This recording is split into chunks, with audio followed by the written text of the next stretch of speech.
자, 오늘 말씀은 솔로몬이 일천번제를 드렸을 때 하나님께 솔로몬에게 은혜를 주시는 내용입니다. 우리가 잘 알고 있는 말씀이죠. 일천번제라고 하는 것은 일천 번제, 1000마리의 그런 제물들을 잡아서 하나님께 바친 그런 큰 그런 하나의 예배가 되겠죠. 어떤 분들은 이것은 한꺼번에 그렇게 하지 않았을 것이다. 뭐 하루에 한 번씩 했을 것이다. 그렇게 해석하는 사람도 있긴 있지만, 그러나 1000마리를 한꺼번에 제물로 드렸을 것이다. 이렇게 보는 쪽이 더 많죠. 어쨌든 하나님 앞에 최선을 다해서 제물을 드렸습니다. 하나님을 사랑하는 마음으로, 하나님을 섬기는 마음으로, 하나님을 그냥 기쁘시게 하는 그 마음이 드려진 거죠.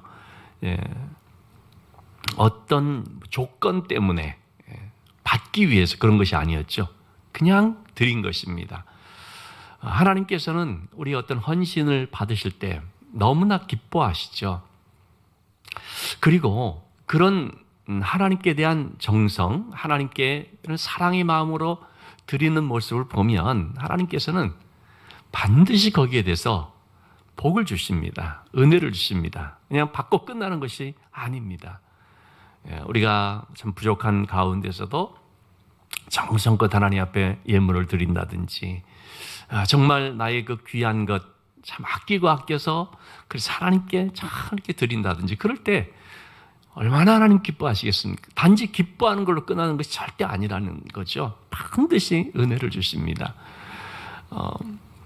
제가 종종 예를 듭니다만은, 예수님께서 베드로의 배를 빌려 타서 말씀을 전했지 않습니까? 누가복음 5장에 나와 있는 것처럼 항상 예수님께서는 바닷가에서 말씀을 전할 때는 좀 배에 올라서, 그래서 해변까지 조금 떨어진 상태에서 모여있는 사람들에게 말씀을 전했죠. 근데 그날따라 누구 배를 탔냐면 시몬의 배를 탔죠. 그리고 예수님 말씀을 다 전한 다음에 어떻게 했습니까? 이 시몬 배의 주인이 되는 시몬 베드로에게 말을 한 것이죠. 깊은 데로 가서 그물을 내려 고기를 잡아라. 그랬더니 이 시몬 베드로가 전날 밤새도록 고기를 잡았는데 아무것도 얻은 것이 없지 않습니까? 그렇지만 주님의 그 말씀 의지해서 내가 그물을 내리리다 순종하거든요. 그랬더니 어떻게 됐습니까? 배가 가득할 정도로, 그물이 찢어질 정도로 너무나 많은 그런 고기를 잡게 됐습니다. 그것은 주님께서 베풀어 주신 하나의 은혜죠. 이렇게 배를 빌려 썼으니까, 그러니까 그를 보상해 주는 어떤 그런 복이었다고도 볼 수 있습니다. 더 큰 복은 뭐였습니까? 그걸 보고 시몬 베드로가 주님 앞에 엎드리고 주님의 제자로, 나중에 수제자처럼 이렇게 아주 주님을 따르는 귀한 인생이 되었던 거 아닙니까? 열왕기 하에 보면은 엘리사의 많은 사역들이 나오죠.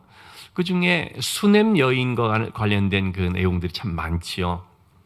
수넴 여인이라는 사람은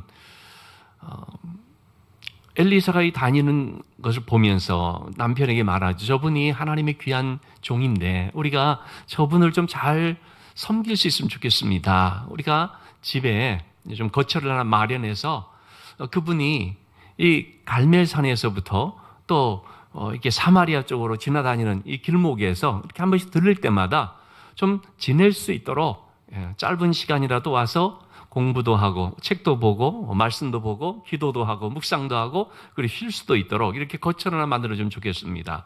그렇게는 내어드리거든요. 엘리사가 그렇게 해달라는 것이 아니었죠. 너무나 하나님을 경외하는 그 마음으로 주의 종을 섬기고자 하는 뜻에서 그렇게 배려를 해준 것이고 그를 섬긴 것이었습니다. 그럴 때 엘리사가 어떻게 합니까? 아, 좋다. 그렇게 끝난 것이 아닙니다. 하나님께 복받아라. 그렇게 된 것이 아닙니다. 정말로 이 여인을 위해서 뭔가 좋은 것을 좀 해주고 싶은 마음, 하나님의 축복이 가정에 있게 되기를 바라는 마음이 있는 거죠. 그래서 여인을 불러서 말하죠.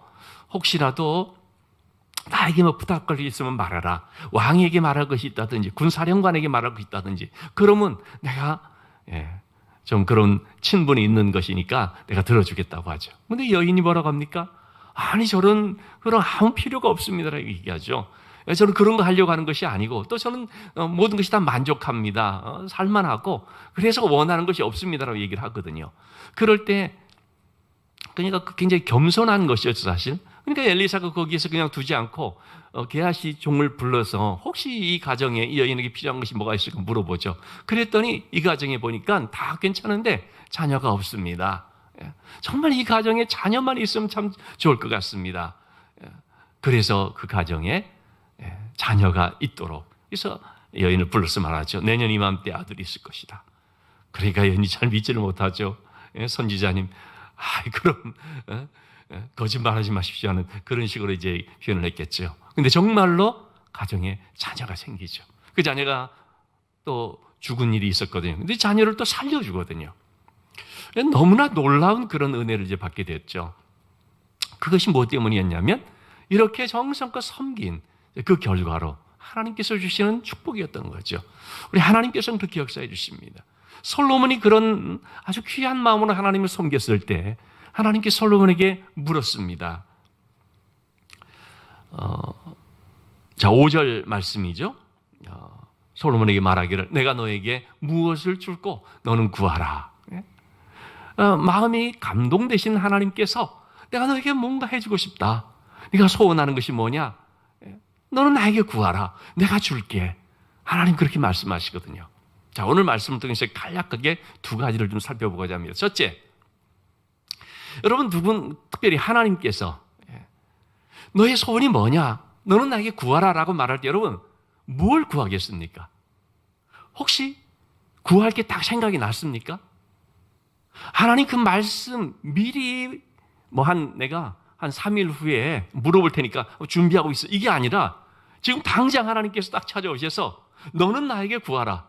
내가 너에게 무엇을 해줄까라고 말했을 때 여러분 나에게서 하나님 저 이거요 하고 딱 얘기할 수 있는 그 뭐 있습니까? 많은 경우의 사람들이 특별히 기도한다고 모여있는 그런 성도들을 할지라도요 막상 그런 상황이 되었을 때 얘기할 수 있는 그 어떤 소원 정말 나한테 분명하게 딱 있는 것 그게 없는 사람들이 많습니다. 얘기하지 못하는 사람들이 많습니다. 아마 지금 여러분 한번 생각을 해보십시오. 하나님께서 나에게 묻는다면 내가 뭘 말할까? 좀 어정쩡하다가 지나가 버릴 수가 있습니다. 그럴 때 시간 지났습니다. 땡 이러면 안 되지 않습니까?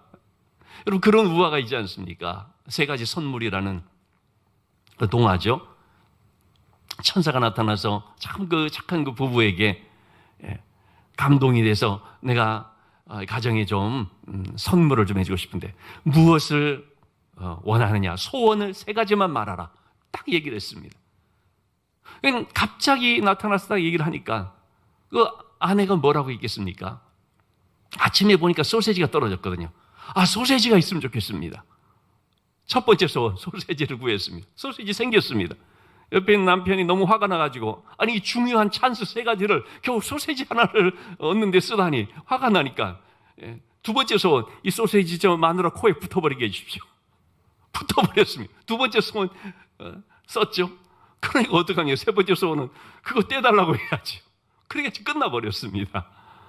내가 그걸 보면서 느껴지는 것이 여러분 우리가 정말로 하나님 앞에 여러 가지를 막 기도하는 것 같은데 진짜 꼭 한 가지 하나님께서 나에게 구하라고 말할 때 말할 수 있는 그것이 뭔가 말이죠. 없는 사람들이 많고 있는 사람 물론 있겠지요. 근데 많은 경우에 그게 정확치 않은 경우들이 많습니다. 두리뭉실 때는 기도를 하더라도 그냥 이것저것 그냥 늘 틀이 박힌 식으로 이렇게 하다 보면 정말로 꼭 내가 구하고 싶은 그 나에게 정말 무엇이 필요할까? 내가 정말 구해야 할 것이 무엇일까라는 자체를 잘 모르는 경우들이 있을 수 있다는 것입니다. 저한테 물어보면 제가 분명한 세 가지 소원이 있습니다. 하나님 앞에서 이겁니다라고 딱 말할 수 있는 그게 있습니다. 제 목회적으로 또는 제 개인적으로. 근데 어쨌든 여러분 그게 과연 있느냐는 거죠. 맹인 거지인 바디메오가 주님을 보면서 막 소리를 치죠. 주님께서 그를 부르라 한 다음에 내게 무엇을 해주기를 원하느냐 그러거든요. 맹인 이 바디메오가 뭐라고 합니까? 주여 보기를 원합니다. 즉시로 딱 나옵니다. 주여 보기를 원합니다. 그래서 주님 뭐라고 합니까? 너의 믿음대로 될지어다. 즉시로 눈이 떠졌습니다. 근데 여러분 38년 된 병자 요한복음 5장에 보면 38년 된 병자에게 예수님 찾아오셨거든요. 그래서 물었습니다. 네가 낫기를 원하느냐? 낫기를 원하느냐? 누가 봐도 나아야 될 사람 아니겠습니까? 낫기를 원하는 예수님이 물었거든요. 그러면 낫고 싶습니다. 이렇게 나가야 되는데, 그런데 여러분 요한복음 5장 7절을 한번 나중에 보시면 그가 그렇게 대답을 못합니다. 내가 물속으로 들어가려고 해도 나를 넣어주는 사람이 없고요. 자기가 안 되는 이유만 말합니다. 남을 원망하는 얘기만 합니다. 자기 상황에 대한 한탄만 얘기를 합니다. 주님이 낫기를 원하느냐 그럴 때 주여 제가 낫기를 원합니다. 낫고 싶습니다. 다 그렇게 나가야 되는데 막상 정말로 자기에게 필요한 그것을 주고자 묻는 그 순간에도 소원이 분명치 못할 때 또는 그 소원이 간절하지 못할 때는 결정적인 그 찬스를 날려버릴 수가 있는 것이죠. 그렇기 때문에 여러분 한번 이런 기회에 내가 가장 우선적인 기도의 제목 그리고 차근차근 또 이루어져야 할 기도의 제목들을 한번 정리를 해보면 좋겠습니다. 그래야 우리가 기도의 어떤 기도의 줄을 잡는다는 표현을 쓰는데요. 그런 우리의 기도의 제목이 명확해질 수가 있는 것입니다. 이게 진짜 어떤 타켓을 가지고 기도를 할 수가 있는 것입니다. 여러분 이런 기도의 제목이라고 표현하는데요. 이런 타켓을 기도의 타켓을 갖지 않으면 이게 분명치 않으면 절대로 기도에 힘이 없습니다. 그 기도는 그냥 해보는 기도가 되어버리고 어리벙벙한 기도가 되어버리는 거죠. 정확한 타켓을 우리가 가질 필요가 있습니다. 취업을 준비하는 청년들 경우에는 취업 또는 결혼을 좀 해야 될 그런 준비를 하고 있는 경우에는 좀 믿음의 배우자를 만날 수 있게 뭐 등등 이런 것들이 좀 있겠지요. 어쨌든 여러분 우리의 기도의 타겟을 분명히 해야 되겠다는 것입니다. 내 개인의 기도의 제목이 있어서 정말 하나님 앞에서 내가 가장 중요한 것, 가장 필요한 것 그걸 우리가 탁 정해서 그래야지 그걸 놓고 기도할 때도 힘있게 기도할 수가 있고 그걸 놓고서 계속해서 기도할 수가 있는 것이죠. 두 번째로 살펴보고자 하는 것은 뭐냐? 자, 기도하는데 기도의 제목이 참 중요하다는 말씀드렸죠. 있어야 된다는 말씀드렸죠. 자, 그런데 지금 솔로몬의 기도의 제목, 솔로몬이 구한 것이 뭐였습니까? 8절, 9절 말씀입니다. 9절 말씀. 누가 주의 임하는 백성을 재판할 수 있사오리까? 듣는 마음을 종에게 주사 주의 백성을 재판하여 선악을 분별하게 하옵소서. 솔로몬의 기도의 제목이 뭐였습니까? 듣는 마음이었다는 것입니다. 무엇 때문에요? 이 백성들을 잘 재판하기 위해서.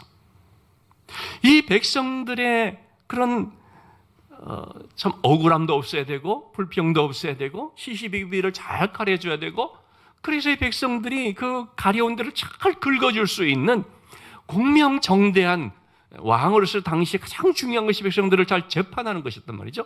그럴 수 있으려면은 듣는 마음이 있어야 한다는 것입니다. 하나님은 이걸 가르쳐서 지혜라고 표현을 했죠. 솔로몬은 듣는 마음을 구하였는데 하나님 그것이 바로 지혜다라는 말씀을 하거든요. 그래서 우리는 솔로몬이 지혜를 구했다라고 이제 그렇게 알고 있는데 사실은 듣는 마음을 구한 거죠. 솔로몬의 기도 제목은 뭐였습니까? 자기를 위해 구한 것이 아니라 백성들을 잘 섬기기 위한 기도의 제목이었던 것입니다. 거기에 대해서 하나님께서 11절 말씀 제가 그냥 읽어만 드리겠습니다. 이에 하나님이 그에게 이르시되 내가 이것을 구하도다 자기를 위하여 장수하기를 구하지 아니하며 부도 구하지 아니하며 자기 원수의 생명을 멸하기도 구하지 아니하고 오직 송사를 듣고 분별하는 지혜를 구하였으니. 자, 하나님 말씀이 뭡니까?